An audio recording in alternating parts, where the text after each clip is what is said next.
అందరికీ నమస్కారం అండి. Welcome back to our channel Radha Ramana. ఇప్పుడు మనం తెలుసుకోబోతున్నాం గంగా స్వరూపమైన గోదావరి గురించి. ఆ గోదావరికి హారతిని ఎందుకు ఇస్తారు, అవి ఏంటి, ఎన్ని రకాలు అనేది మీకు ప్రతిదీ వివరంగా ఈ వీడియోలో తెలియజేస్తాను.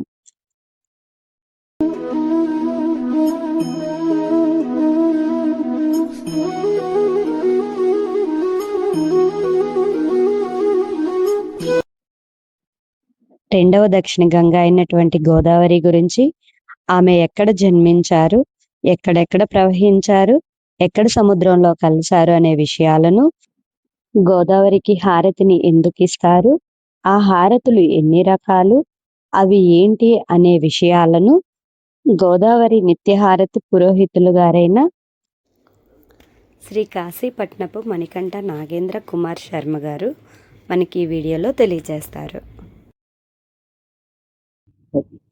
నమస్కారం గురువు. నమస్తే అండి. గోదావరి నది గురించి మాకు కొంచెం వివరంగా తెలియచేస్తారా గురువు గారు? తప్పకుండా. శ్రీ మహాగణాధిపతయే నమః, శ్రీ మహాసరస్వత్యే నమః, శ్రీ గురుభ్యో నమః. హరి ఓం. అందరికీ కూడా ఆ పరమేశ్వరుడి అనుగ్రహం కలగాలని కోరుకుంటూ, మనకి ముందుగా గోదావరి యొక్క జన్మ వృత్తాంతము తెలుసుకోవాలి అంటే, పూర్వకాలంలో ఈ ఇలావత వర్షం అంతా కూడా కరువు కాటకాలతో, అంటే వర్షములు లేక పాడి పంటలు పండగ జీవరాశి అంతా కూడా ఆకలి దప్పులతో అలమటించి నశించే స్థితికి చేరుకుంది. అది చూసినటువంటి గౌతమ మహర్షి ఈ యొక్క లోకాన్ని సంరక్షించబడాలని చెప్పి వరుణుడి కోసం ఘోరమైన తపస్సును ఆచరిస్తాడనమాట అండి. ఆ ఘోరమైన తపస్సుకు మెచ్చుకున్న వరుణుడు ప్రత్యక్షమయ్యి ఏం వరం కావాలో కోరుకోమని గౌతమ మహర్షిని అడుగుతారు. అప్పుడు గౌతమ మహర్షి వారు, అయ్యా, ఈ లోకం అంతా కూడా వర్షములు లేక కరువు కాటకాలతో కొట్టుమిట్టాడుతుంది, జీవరాశి అంతా కూడా ఆ ఆకలి దప్పులతో నశించే విధంగా ఉంది, అనావృష్టితో ఈ భూమండలం అంతా కూడా విలవిల్లాడిపోతుంది, కనుక వెంటనే వర్షాలను కురిపించి ఈ భూమిని మళ్ళీ సస్యశ్యామలంగా చేయమని చెప్పి గౌతమ మహర్షి వారు వరుణదేవుణ్ణి అడుగుతారన్నమాట అండి. అప్పుడు వరుణుడు చెబుతాడు, అయ్యా, నేను నిమిత్త మాత్రుణ్ణి, ఏదైనా సరే భగవత్ సంకల్పంగానే జరుగుతుంది. ఈ యొక్క నేల అంటే భూమి మీద అధర్మము ప్రబలుతుంది, ధర్మం క్షీణించిపోతుంది, సత్కార్యములు యజ్ఞయాగాది క్రతువులన్నీ కూడా తగ్గిపోయాయి, దానివల్లే మనకి వర్షములు పట్టలేదు అని చెప్పి, ఈ వర్షములు కురిపించడానికి నాకు వీలవ్వట్లేదు, ఈశ్వరానుగ్రహం కలగలేదు అని చెప్పి వరుణదేవుడు చెప్తాడనమాట అండి. అయ్యో, మరి ఎలాగయ్యా అంటే, సరే నువ్వు ఇంత తపస్సు చేసావు, నీ కోసం ఏమైనా కోరుకోమని చెప్తే, సరే నా కోసం ఎప్పుడూ కూడా క్షయం కాని అక్షయ జలరాశి ఉండే ఒక కుండాన్ని సృష్టించమని అడుగుతాడు. ఆయన యొక్క తపస్సుకు మెచ్చుకున్న వరుణదేవుడు సరే అని చెప్పి ఒక వరుణ కుండాన్ని సృష్టించిస్తాడనమాట అండి ఆయనకి. ఆ వరుణ కుండంలోని నీరుని ఆయన యొక్క స్వలాభం కోసం కాకుండా ఆ ప్రాంతంలో ఉన్న భూమిని అంతా కూడా సస్యశ్యామలం చేయడానికి, నిత్యము కూడా భగవత్ కార్యముతో పాటు సమస్త జీవకోటిని పరిరక్షించడము కూడా ఈశ్వర సేవనంగానే తలచి, ఆ యొక్క నీటితో ఆ చుట్టుపక్కల ఉన్న భూమిని అంతా కూడా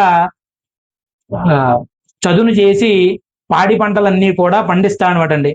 ఆ పంటలతో అక్కడ చుట్టుపక్కల ఉన్న జీవులు, మనుష్యులు, జీవరాశి కూడా సుభిక్షంగా జీవనం సాగిస్తున్న సమయంలో ఇలా గౌతమ మహర్షి యొక్క తపశ్శక్తి వల్ల అక్కడ పాడి పంటలు పండుతున్నాయట అని చెప్పి ఆ దూరంగా ఉన్న ప్రాంతాల వారికి కూడా తెలిసి ఆయన దగ్గరికి చేరుకొని ఆయన ఆశ్రయం పొందుతారు. చాలా మంది మునులు, ఋషులు కూడా ఆయన యొక్క సన్నిధులమని, బంధువులమని ఆయన దగ్గరికి చేరి అక్కడ జీవనం సాగిస్తూ ఉంటారు. అలా జీవనం సాగిస్తున్న సమయంలోనే ఒకానొక సమయంలో గౌతమ మహర్షి తన నిత్యానుష్ఠాన క్రియ కోసం తన యొక్క శిష్యుల్ని పంపించి ఆ వరుణకుండం నుంచి నీళ్లు తీసుకురమ్మని చెబుతారు. అక్కడ ఆ శిష్యులు అక్కడికి వెళ్ళేసరికి ఆ వరుణకుండం దగ్గర మిగిలిన ఋషిపత్నులందరూ కూడా కూర్చుని స్నాన కార్యక్రమములన్నీ కూడా చేస్తూ ఉంటారు. అది చూసిన శిష్యులు అక్కడికి వెళ్ళడం సబబు కాదని వెనక్కి వచ్చేస్తారు. ఈలోపు అహల్య అక్కడికి, ఆ మహాసాధ్వైన అహల్యగా అక్కడికి చేరుకునేసరికి శిష్యులు చెప్తారు, అమ్మా, స్వామివారి యొక్క ఈశ్వరారాధన కోసం వరుణకుండంలో నీటి కోసం వెళ్ళాము, కానీ అక్కడ మిగిలిన ఋషిపత్నులందరూ కూడా ఉన్నారు, అందుకని మేము తీసుకురాలేకపోయాము అని చెప్పగానే తన భర్త యొక్క పూజాధికములకు వేళ దాటిపోతుందని ఆవిడ తొందరగా వెళ్ళి ఒక కుండలో అక్కడ ఉన్నటువంటి వరుణకుండంలో నీళ్లు తీసుకురద్దామని వెళుతుంది. అక్కడ ఋషిపత్నులందరూ కూడా ఆవిడని పలకరిస్తారు. కానీ భర్తకు సమయం మించిపోతుంది ఆ అనుష్ఠానానికి అని చెప్పి ఆవిడ అవేమీ పట్టించుకోకుండా అక్కడి నుంచి నీళ్లు తీసుకుని వచ్చేస్తుంది. ఆ మిగిలిన ఋషిపత్నులందరూ కూడా అహల్య తన భర్త యొక్క తపస్ఫలంగా వచ్చిన నీటి వల్ల మనం బతుకుతున్నామని చెప్పి అహంకరించి మనల్ని చిన్నచూపు చూసింది అని చెప్పి అందరూ కూడా ఈర్ష్య అసూయలతో రగిపోయి తమ భర్తల వద్దకు వెళ్ళి జరిగిందంతా కూడా చెప్పి ఏ విధంగా అయినా సరే మనం ఈ ప్రాంతాన్ని పూర్తిగా స్వాధీనం చేసుకోవాలి, గౌతమ మహర్షిని అహల్యని మనం అవమానించాలి అని చెప్పి తీవ్రమైన ఈర్ష్య అసూయలతో క్రోధంతో రగిలిపోయి తమ భర్తలను ప్రేరేపిస్తారు. వారు కూడా వారి యొక్క భార్యల మాట విని ఏ విధంగా అయినా మనం ఈ ప్రాంతాన్ని అంతా కూడా స్వాధీనం చేసుకోవాలని చెప్పి వారు ఒక ఘోరమైన యజ్ఞాన్ని చేస్తారు. ఆ మఖాన్ని నిర్వహించడం వల్ల గణపతి ప్రత్యక్షం అవుతాడు. గణపతి కోసం చేస్తారు ఆ యజ్ఞాన్ని. ఆ యజ్ఞకుండంలో ప్రత్యక్షమైన గణపతి ఏం వరం కావాలో కోరుకోమంటే గౌతమ మహర్షిని ఏ విధంగా అయినా ఈ ప్రాంతం నుంచి వెళ్ళగొట్టాలి అని చెప్పి వారు ఒక మాయా ప్రయోగాన్ని అడుగుతారు. అడిగితే అప్పుడు గణపతి వాళ్ళని వారిస్తాడు. ఏమయ్యా, ఆయన యొక్క తపస్ఫలంగా వచ్చిన యొక్క నీటితో ఈ ప్రాంతం అంతా సుభిక్షంగా వర్ధిల్లింది, ఆ యొక్క ఫలాన్ని అనుభవిస్తూ మీరు ఈ విధంగా చేయడం ధర్మగ్లాని అవుతుంది, కృతజ్ఞులు అవుతారు మీరు అందరూ కూడా అని చెప్తే, మేము చేసిన మకం వల్ల నీవు ప్రత్యక్షమయ్యావు, మా యొక్క కోరికను తీర్చడం నీ ధర్మం కనుక మేము అడిగింది చేసి పెట్టు అని చెప్పి అడుగుతారు.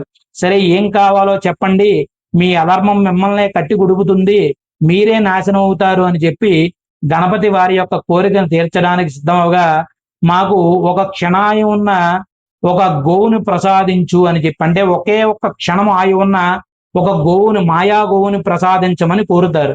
సరే అని చెప్పి గణపతి వారి యొక్క వరాన్ని తీర్చి అక్కడి నుంచి అంతర్ధానం అవుతారు. ఆ మాయా గోవుని గౌతమ మహర్షి యొక్క ఈ పాడి పంటలు ఏవైతే ఉన్నాయో ఆ ప్రాంతంలో వారు ప్రవేశపెడతారు. అది చూసిన వీరందరూ కూడా అయ్యో, ఆ గోవు మొత్తం ఈ యొక్క పాడి పంటలను నాశనం చేస్తుందని చెప్పగానే గౌతమ మహర్షి అది చూసి ఒక దర్భ పుల్లను తీసి దాన్ని అదిరిస్తాడు. అంతే, ఈ మాయా గోవు గనక ఆ దర్భ పుల్ల యొక్క అదిరింపుకే అది మరణిస్తుంది. అన్నిటికన్నా ఘోరపాతకాల్లో మనం చెప్పుకునేది గోహత్య మహాపాతకం అని చెబుతుంది. ఎందుకంటే గోవుని మనం సకల దేవతా స్వరూపంగా 33 కోట్ల దేవలకు ఆనవాలమై మనం గోవుని పూజిస్తూ ఉంటాం. ఆ గోవధ ఎక్కడ జరుగుతుందో అక్కడ భూమండలం అంతా కూడా ఎటువంటి అధర్మం క్షీణించి జనులందరూ కూడా రోగభూయిష్ఠులై ధర్మాన్ని తప్పి అధర్మ మార్గంలో చరిస్తూ లేనిపోని కష్టాల పాలవుతూ ఉంటారటండి. అందుకని గోవధ ఎప్పుడూ కూడా చాలా ప్రమాదకరమైనది.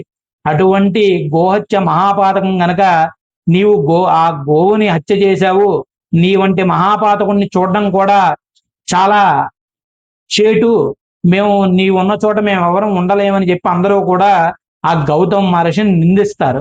అప్పుడు గౌతమ మహర్షి వాళ్ళని ప్రార్థించి, అయ్యా, ఇది తప్పిదం వల్ల జరిగిపోయింది, నన్ను క్షమించండి, దీనికి ఏమైనా నివృత్తి ఉంటే చెప్పండి అని చెప్పి ఆ ఋషులందరినీ కూడా, అంత తపస్సంపన్నుడైనా సరే ఆ గోహత్యాపాతక భయంతో తను ఉంగిపోతూ వారిని అడుగుతాడు. అప్పుడు వారందరూ కూడా, నీవు ఈ భూమండలం అంతా కూడా ప్రదక్షిణము చేసి ఉన్నటువంటి ఆలయ సందర్శనములన్నీ చేస్తే గాని నీకు ఈ పాపం పోదు అని చెప్పి వారందరూ కూడా గౌతమ మహర్షిని చెప్తారు అన్నమాట. అంటే భూమండలం అంతా తిరిగి ఎక్కడ వస్తాడు, ఈ ప్రాంతం అంతా కూడా మన యొక్క ఆధీనంలో ఉండిపోతుంది, ఇవన్నీ కూడా మన అనుభవించచ్చన్న దుర్బుద్ధితో ఆ విధంగా చెబుతాడు.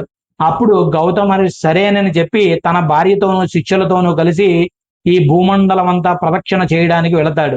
వీరిక్కడ అనుభవిస్తున్న సమయాన్ని అంతా కూడా జరుగుతున్న సమయంలో గౌతమ మహర్షి తన యొక్క తపోనిష్ట చేత తన ఈ భూమండలం అంతా ప్రదక్షిణ చేసి మళ్ళీ అక్కడికి చేరుకున్నాడట. చేరుకుంటే మళ్ళీ వచ్చేశాడు, ఎలా అయినా సరే మళ్ళీ వీడిని ఇక్కడి నుంచి పంపించాలి అని చెప్పి ఆ ఋషులందరూ కూడా ఇంకా నీ పాతకము పోలేదు, కనుక నీవు ఇక్కడ ఉండడానికి అనర్హుడు అంటే, అయ్యా మరి ఏ విధంగా నా పాపం క్షయం అవుతుంది, నాకు పుణ్యం ఎలా కలుగుతుందని అడిగితే, అప్పుడు ఆ ఋషులందరూ కూడా శివుడి యొక్క జటాజూటంలో ఉన్నటువంటి గంగాదేవిని ఈ ప్రాంతంలో ప్రవహించే విధంగా చేస్తే నీ పాపం అంతా క్షయం అవుతుంది అని చెప్పగానే, అంటే వారి ఉద్దేశం అంటే భగీరథుడే అంతకాలం తపస్సు చేస్తే రాని గంగ, ఎంతో కాలం కష్టపడితే గాని అవతరించని గంగ ఈ యొక్క గౌతమ మహర్షికి ఎంత తపస్సు చేస్తే వస్తుంది, అప్పటికి కూడా రాకపోతే ఈ భూమి ఈ ప్రాంతం అంతా కూడా మనది అవుతుంది అని చెప్పి ఆ యొక్క దుర్బుద్ధితో వాళ్ళు ఆ విధంగా చెప్పగా, సరే లోకరక్షణ అలాగే భగవంతుడి అనుగ్రహం పొందాలని చెప్పి ఆ గోహత్యా పాతకాన్ని రూపుమాపుకోవాలని చెప్పి గౌతమ మహర్షి తపస్సు చేస్తాడు.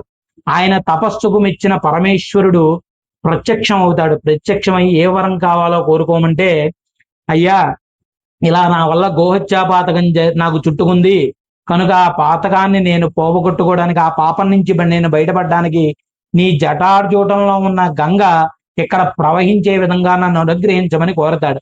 అప్పుడు పరమేశ్వరుడే సాక్షాత్ ఆయన చెప్తాడు, నీకు ఎటువంటి పాపము లేదు నాయన, ఇదంతా కూడా వారి యొక్క మాయా ప్రభావం వల్ల జరిగింది, ఆ దుష్టులైన ఋషుల యొక్క దుర్మార్గపు చర్య వల్ల జరిగింది, నీకు ఎటువంటి పాపము లేదు అని చెప్పి పరమేశ్వరుడు చెబుతాడు.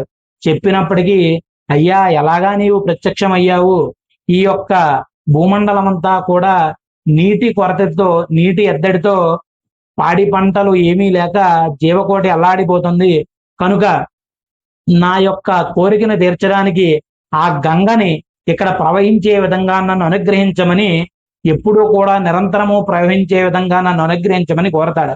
అప్పుడు గంగాదేవి వెంటనే ఆ యొక్క శివుడి యొక్క జటాజూటం నుంచి బయటకు వచ్చి అడుగు చెప్తుందన్నమాట, నేను ఇక్కడ ప్రవహించలేను, ఇటువంటి పాపాత్మలందరూ కూడా ఇక్కడ ఉన్నారు, నీ కోసం ఒక్కసారి అక్కడ ప్రవహించి మళ్ళీ నేను శివుడి యొక్క జటాజూటాన్ని చేరుకుంటాను అని చెప్పగానే, అప్పుడు గౌతమ మహర్షి అడుగుతాడు, అమ్మా సమస్త లోకాలకు తల్లి లాంటి దానివి నీవు, నీవే ఇట్లా బిడ్డల మీద ఆగ్రహిస్తే ఎలాగా, మమ్మల్ని మన్నించి ఈ జీవకోటిని రక్షించు తల్లి, ఎప్పుడూ కూడా నిరంతరము ఇక్కడ ప్రవహించమని కోరితే, అప్పుడు గంగాదేవి ఒక చిన్న మెలిగి పెడుతుందన్నమాట అండి. నేను ఎక్కడైతే ప్రవహిస్తానో ఆ మార్గంలో ముక్కోటి దేవతలు కూడా కొలువై ఉండాలి అని చెబితే, అప్పుడు దేవతలందరూ వచ్చి, తల్లి ఎప్పుడూ కూడా మేము ఇక్కడ వసించడం కుదరదు, ఈ లోక సంరక్షణ క్లిష్టతరం అవుతుంది, కనుక ప్రతి నదికి కూడా బృహస్పతి, దేవగురుడైన బృహస్పతి 12 రాసుల్లో ప్రవేశిస్తూ ఉంటాడు, ప్రతి సంవత్సరము కూడా ఒక్క రాశిలోకి ప్రవేశిస్తూ ఉంటాడు. అలాగా సింహరాశిలోకి ప్రవేశించినప్పుడు ఈ ఇక్కడ ప్రవహించే నీకు పుష్కరాలు వస్తాయి, అప్పుడు 1 సంవత్సర కాలం మేమందరం కూడా నీ యందు వసిస్తాము అని చెప్పి ఆ గోదావరి ఆ గంగాదేవిని ప్రార్థిస్తారు. అప్పుడు ఈశ్వరుడు ఒక వరం ఇస్తాడు, బ్రహ్మ విష్ణు మహేశ్వర స్వరూపంగా త్రయంబక జ్యోతిర్లింగంగా మేమిక్కడ వసిస్తాము, మా యందు నీవు ప్రవహిస్తూ అఖండమైన నదిగా విలసిల్లుదువు గాని అని చెప్పి గంగాదేవికి చెప్పగా, గంగాదేవి కూడా సరేనని చెప్పి ఆ యొక్క సహ్యాద్రి పర్వత శ్రేణుల మీదుగా ఎక్కడైతే ఈ గోదా అన్న మాయాగోవు శరీరం విడిచిపెట్టిందో అక్కడ నుంచి ప్రారంభమైనది కనుక గోదావరి అన్న నామధేయంతో, అలాగే గౌతమ మహర్షి యొక్క తపస్సు వల్ల జనించింది కాబట్టి గౌతమిగాను, అఖండమైన నీటి ప్రవాహంతో మహారాష్ట్ర నుంచి ప్రవహిస్తూ ఇలా తెలుగు నేలని ముద్దాడి మన యొక్క తెలుగు నేలనంతా కూడా సస్యశ్యామలం చేస్తూ అంతర్వేది దగ్గర ఆ సముద్రంలో కలుస్తుంది. అటువంటి మహోత్కృష్టమైన దక్షిణ గంగ అయిన గోదావరిని మనము నిత్యము కూడా పూజించుకుని తరిస్తూ ఉండాలి, మనకున్నటువంటి పాపకర్మలన్నీ కూడా తొలగించుకోవాలి. అసలు నదులకి హారతిని ఎందుకు ఇవ్వాలి గురువుగారు? అసలు నదికి హారతి ఎందుకు ఇస్తాం, ఎందుకు ఇవ్వాలి అన్నది మనం శాస్త్రపరంగా చూసుకుంటే, మనకి పంచభూతములలోనూ నీరు ప్రాణాధారమైనది కూడా. అటువంటి నీరు మామూలుగా ఈ సమస్త సృష్టికి సమస్త భూతములకు ప్రాణాధారం. అటువంటి నీరు భూమి మీదకి ఎలా వస్తుందయ్యా అని శాస్త్రం ఏం చెప్పిందంటే, సంజీవనం సమస్తస్య జగత శ్రీలాత్మక భవయిత్యుద్యపే మూర్తి భవస్య పరమాత్మన అని లింగ పురాణంలో చెప్పబడుతుంది. అంటే సమస్త జీవకోటిని కూడా బ్రతికించడానికి పరమేశ్వరుడే నీటి రూపంలో ఈ భూమి మీద వసిస్తాడటండి. అంటే ఇప్పుడు సైంటిఫికల్ గా చూసుకున్నా నీరు ఎలా తయారవుతుంది? హెచ్ఓడు అంటే హైడ్రోజన్ ఆక్సిజన్ రెండు వాయువుల కలయికతో నీరు తయారవుతుంది. మామూలుగా ఈ రెండు వాయువులకి కూడా మండే గుణం ఉంటుంది. మనం రెండు వాయువుల్ని కలపాలని చూసినా అది మంట కింద అగ్నికి ఇదవుతుంది. కానీ భగవంతుడి యొక్క అనుగ్రహం ఎలా ఉంటుందంటే, ఈ భూమిని ఈ జీవకోటిని రక్షించడానికి రెండు వాయువుల కలయికతో ఏర్పడినటువంటి నీరుగా ఈ భూమి మీద ఈ జీవకోటిని రక్షిస్తూ ఉంటాడు. మన శరీరము కూడా పంచభూత నిర్మితమై ఉంటుంది. ఎప్పుడూ కూడా పృథివ్యాపస్తేజో వాయురాగాసములు. మనకి ప్రాణవాయువు గాలి ఎంత అవసరమో శరీరము నడవడానికి మన యొక్క శరీరంలో నీటి శాతం కూడా అంతే అవసరం. మనకి తిండి కావాలన్నా, మనం నడవాలన్నా, ఈ సృష్టిలో ఏదైనా సరే జరగాలన్నా నీరు అత్యంత ప్రాణాధారమైనటువంటి విశేషమైనటువంటి ఇది. అటువంటి నీరు ఈ భూమి మీదకి ఎలా చేరుతుందయ్యా అంటే, వర్షం రూపంలో నదుల కింద అనేక సెలయేర్ల కింద చెరుగుతూ ఉంటుంది. మనకి భారతదేశంలో విశేషంగా మనకి 12 జీవనదులు ఉన్నాయండి. ఆ 12 జీవనదులు కూడా మనం దేవతా స్వరూపంగా ఆరాధిస్తూ ఉంటాం. గంగా నది ఎంత మనకి ప్రాముఖ్యమైనది, పూజనీయమైనదో, దక్షిణ గంగగా భారతదేశంలో గోదావరి కూడా అంతే ప్రాముఖ్యమైనది, పూజనీయమైనది. మనకి సనాతన ధర్మం ఏం చెబుతుందంటే, ప్రతి అణువులోనూ భగవంతుణ్ణి చూస్తూ ఉండాలి.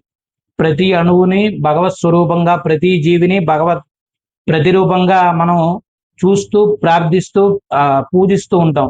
ఒక చెట్టునైనా, పుట్టనైనా, రాయినైనా, నీటినైనా, కొండనైనా, ఏదైనా భగవత్ స్వరూపంగా చూడడమే మనకి సనాతన ధర్మం చెప్పిన గొప్ప వరం. మన హిందూ ధర్మం కూడా, హిందుత్వం అంటే హిం అంటే జ్ఞానం, దు అంటే అజ్ఞానాన్ని దహిస్తుంది. హిందుత్వం అంటేనే అజ్ఞానాన్ని దహింపజేసుకుని జ్ఞానముతో ఈ చరాచర జగత్తులోనూ భగవంతుణ్ణి చూస్తూ నిరంతరము కూడా భగవంతుడితో కలిసి జ్ఞానంతో రమిస్తూ భగవంతుణ్ణి చేరుకోవడమే మన యొక్క శారీరక అంటే మానవుడిగా పుట్టినటువంటి వాడి ధర్మం ఏమిటయ్యా అంటే, జన్మరాహిత్యాన్ని పొందాలి. అంటే అరిషడ్వర్గాలని, 3 గుణములను అన్నిటినీ కూడా దాటి తుర్యావస్థకు చేరుకుని ప్రతి అణువణువులో కూడా భగవంతుడే నిండి నిబిడీకృతమైనాడని తెలుసుకుని, ఆయన మనమే, అంటే మనలో కూడా భగవంతుడే ఉన్నాడు, ఈ చరాచర జగత్తంతా ఆయనే ఉన్నాడని తెలుసుకుని ఆయనలో ఐక్యం అవ్వాలంటే ఇంకొక జన్మెత్తే అవకాశం లేకుండా పునరావృత్తి జన్మరాహిత్యాన్ని పొంది ఆ భగవంతుడిలో ఐక్యం అవ్వాలి. అటువంటి మానవ జన్మ ఎంతో మహోత్కృష్టమైనది. అందులోనూ ఈ యొక్క భారతదేశంలో మన భారతదేశాన్ని కర్మభూమి, వేదభూమి అంటాం. అంటే ప్రతి కర్మని కూడా భగవంతుడితో ముడివేస్తూ, అంటే ఏది చేసినా భగవంతుడి సంకల్పంగానే చేస్తూ చివరిగా కర్మరాహిత్యాన్ని పొందాలి, తర్వాత జన్మరాహిత్యాన్ని పొందాలి. అటువంటి గొప్ప సనాతన ధర్మం మనకి ఏం చెప్పిందంటే, నదిని కూడా దేవతగా పూజిస్తుంది. అంటే ఇందాక చెప్పాను కదా, పరమేశ్వర స్వరూపమైన నీటి అఖండంగా అనంతమైనదిగా ఎక్కడ ఉంటుందంటే జలరాశిగా నదుల్లో ఉంటుంది. అటువంటి నదుల్ని పూజించడం, ఇప్పుడు ఈ దేశంలో, ప్రపంచంలో, భూమి మీద ఎక్కడైనా సరే నాగరికత ఎక్కడ వెలిసింది అంటే నదీ తీర ప్రాంతాల్లోనే ముందుగా నాగరికత అన్నదంతా పురుడు పోసుకుంది. ఎందుకంటే ఎక్కడైతే నీరు ఉంటుందో అక్కడే జీవనం వృద్ధి చెందుతుంది, పాడి పంటలతో విలసిల్లుతుంది, అక్కడ నాగరికత వృద్ధి చెందుతుంది. అటువంటి నదుల్ని పూజించడం వల్ల మన యొక్క ప్రాచుర్యం, అంటే మన యొక్క విశిష్టత, మన యొక్క నాగరికత విశిష్టత, మన ధర్మం యొక్క విశిష్టత తరతరాలకి కూడా తెలుస్తూ ఉంటుంది. అందులో భాగంగా అనంతమైన నీటికి ఆనవాలమైన ఈ గోదావరిని మనం కూడా భక్తి శ్రద్ధలతో పూజించాలంటే, నాసికా త్రయంబకంలో పుట్టి మహారాష్ట్ర నుంచి ప్రయాణం చేస్తూ తెలుగు నేలని ముద్దాడుతూ బాసర క్షేత్రంగా ఇప్పుడు ప్రస్తుతం తెలంగాణ రాష్ట్రంలో ప్రవేశించి అక్కడి నుంచి ప్రయాణం చేస్తూ భద్రాచలం ఇవన్నీ కూడా దాటుకుంటూ మన యొక్క తెలుగు నేల ఆంధ్ర రాష్ట్రాన్ని ముద్దాడుతుంది. ఆ గోదావరి నది వల్లే ఉభయ గోదావరి జిల్లాలని ధాన్య కటకంగా మనం ఎప్పుడు కీర్తిస్తూ ఉంటాం. అలాగే తెలుగు నేలని ఆంధ్ర రాష్ట్రాన్ని అన్నపూర్ణగా విలసిల్లేలా చేసింది కాబట్టి ఆ గోదావరి నది కూడా మనం కృతజ్ఞతా భావంగా గంగా నది తరహాలో మనం హారతి ఇచ్చి మనం కృతజ్ఞత తెలుపుకోవాలి. దానివల్ల ఎన్నో పాడి పంటలు ఎంతో జీవరాశి సస్యశ్యామలంగా సుభిక్షంగా వర్ధిల్లుతున్నాయి అని కృతజ్ఞతా భావంతో 2010 నవంబర్ కార్తీక మాసంలోని పౌర్ణమి నాడు మొట్టమొదటిగా ఈ హారతిని పౌర్ణమి హారతిగా ప్రారంభించడం జరిగింది. అది మొదలుకొని ప్రతి పౌర్ణమికి కూడా బుద్ధవరపు చారిటబుల్ ట్రస్ట్ ఆధ్వర్యంలో ఈ హారతిని ఇస్తూ వచ్చారు.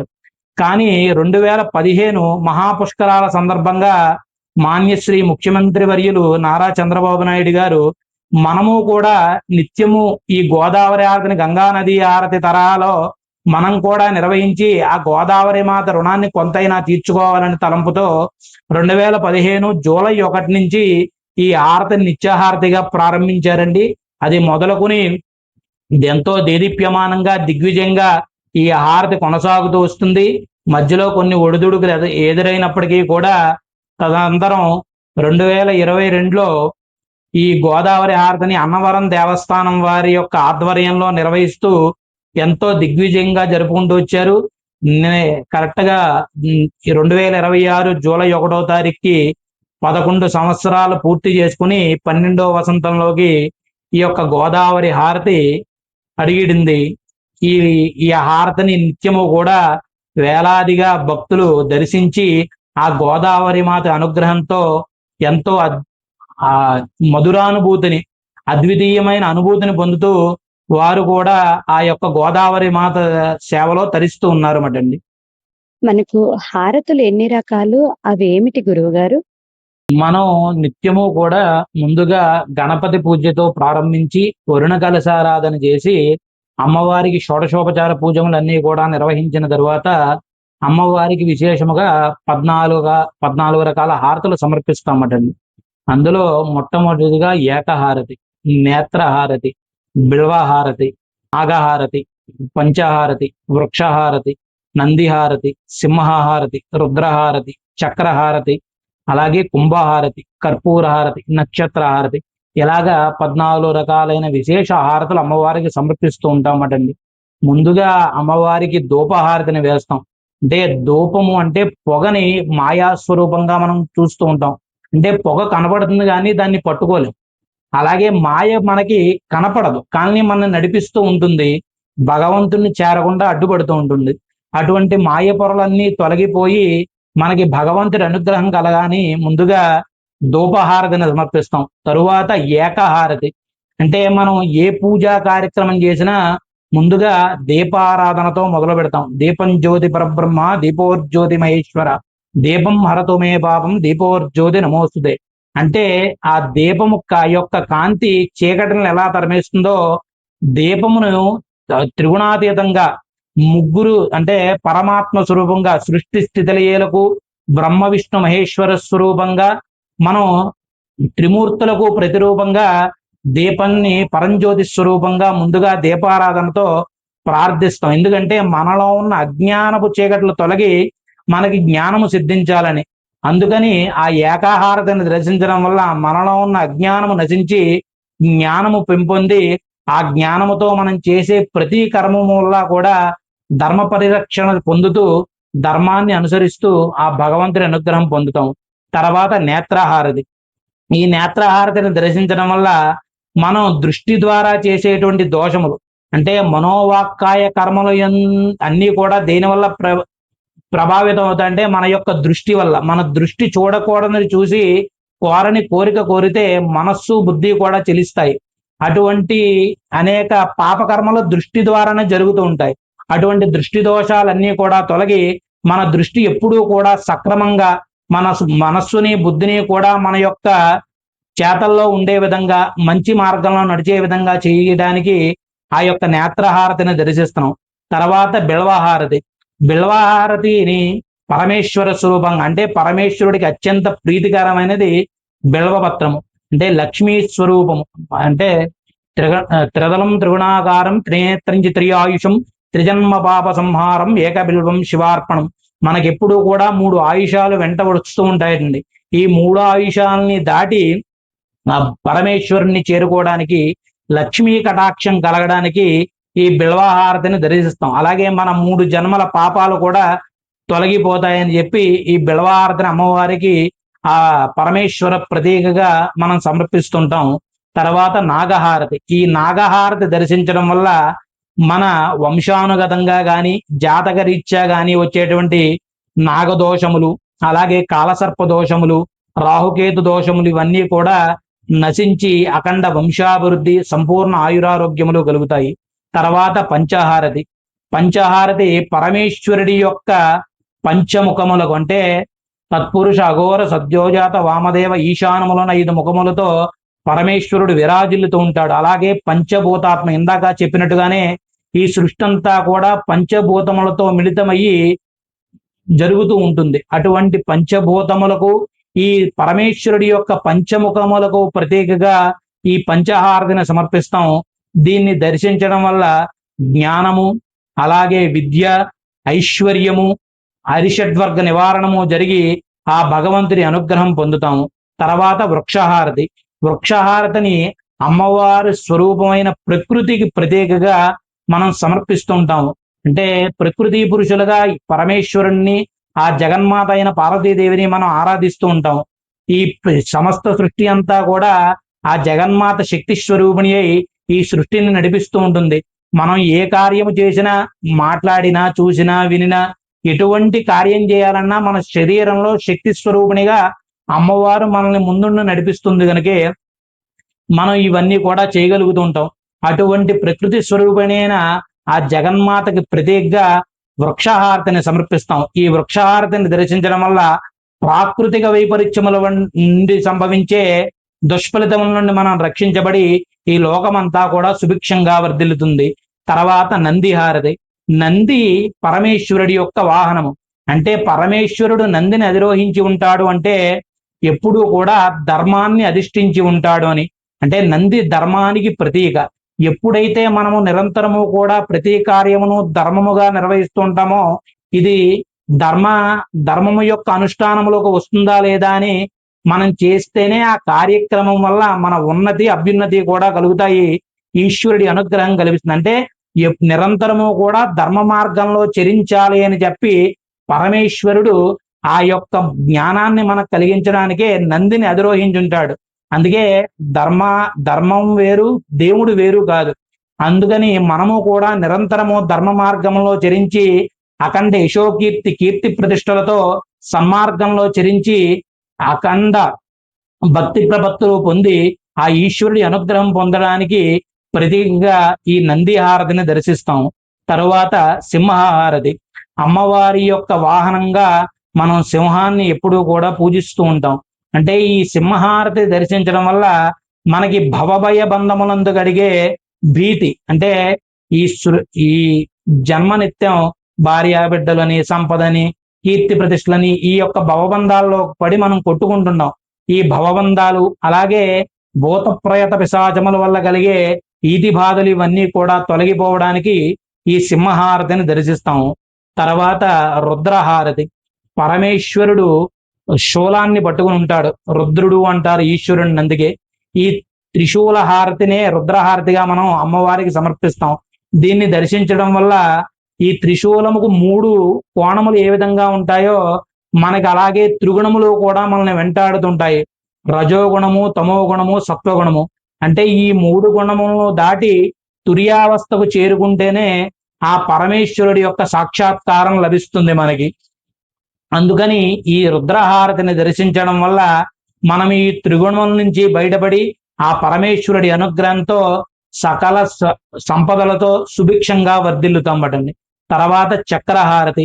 శ్రీమన్నారాయణుడి యొక్క అనుగ్రహం పొందడానికి ఈ చక్రహారతిని మనం అమ్మవారికి సమర్పిస్తాం. ఈ చక్రహారతిని దర్శించడం వల్ల మనలో ఉన్న అజ్ఞానము, అవిద్య, అలాగే హరిషడ్వర్గములు ఇవన్నీ కూడా తొలగించబడి ఆ శ్రీమన్నారాయణ అనుగ్రహంతో సకల శుభాలు చేకూరుతాయి. తదుపరి కుంభహారతి. ఈ కుంభహారతి దర్శించడం వల్ల మనకి బయట నుంచి వచ్చే నరఘోష, దిష్టి దోషములన్నీ కూడా తొలగిపోయి సకల శుభాలు చేకూరుతాయి. తదుపరి కర్పూర హారతి. ఈ కర్పూర హారతిని దర్శించడం వల్ల మనకున్న అలక్ష్మీ యోగం పోయి అఖండ లక్ష్మీ కటాక్షము, సకల సంపదలు అంటే మనకు అష్టైశ్వర్యములు అంటారంటే శారీరకముగా, మానసికముగా, అలాగే శ్రియము అంటే ధనము, ఇవన్నీ కూడా సమృద్ధిగా లభించి సకల శుభాలు చేకూరుతాయి. చివరిగా నక్షత్ర హారతి. ఈ భూమి మీద ఏ జీవి పుట్టినా 27 నక్షత్రముల్లోనే జన్మిస్తుంది. ఆ 27 నక్షత్రములు ద్వాదశ రాసుల్లో చరించుతూ ఉంటాయి. అంటే ఒక్కొక్క నక్షత్రానికి 4 పాదములు, 27 ఇంటూ 4 108. అందుకే భగవంతుణ్ణి ఎప్పుడూ కూడా అష్టోత్తర శతనామముతో పూజిస్తూ ఉంటాం. ఎందుకు చేస్తూ ఉంటాం అంటే ఈ 27 నక్షత్రములలో 4 పాదములలో పుట్టిన ప్రతి జీవి కూడా సుఖముగా, సుభిక్షముగా, ఆయురారోగ్యాలతో వర్ధిల్లాలి. అందరూ కూడా అంటే లోకా సమస్తా సుఖినో భవంతు. ఈ లోకంలో పుట్టిన ప్రతి జీవి కూడా, చరాచర జగత్తంతా కూడా సుఖముగా, సుభిక్షముగా వర్ధిల్లాలి అని చెప్పి మన జాతకరీత్యా నామ నక్షత్రము వల్ల, అలాగే జన్మ నక్షత్రము వల్ల సంభవించే సకల దోషాలు తొలగి ఆ భగవంతుని అనుగ్రహం కలగాలి అని చెప్పి ఈ నక్షత్ర హారతిని అమ్మవారికి సమర్పించడం జరుగుతుందండి. ఇలా నిత్యము కూడా ఇటువంటి విశేషమైన హారతులు అమ్మవారికి సమర్పించి ఆ గోదావరి మాత అనుగ్రహంతో ఈ దేశము, రాష్ట్రము కూడా సుభిక్షంగా, సుసంపన్నంగా వర్ధిల్లాలని నిత్యము కూడా ప్రార్థన చేస్తుంటాం. చరాచర ప్రాణికోటి కూడా ఆ భగవంతుడి యొక్క అనుగ్రహాన్ని పొంది సకల శుభాలు చేకూరాలని చెప్పి నిత్యము కూడా ఈ విధంగా అమ్మవారికి హారతులు సమర్పిస్తూ ఉంటాం అన్నమాట. నమస్తే.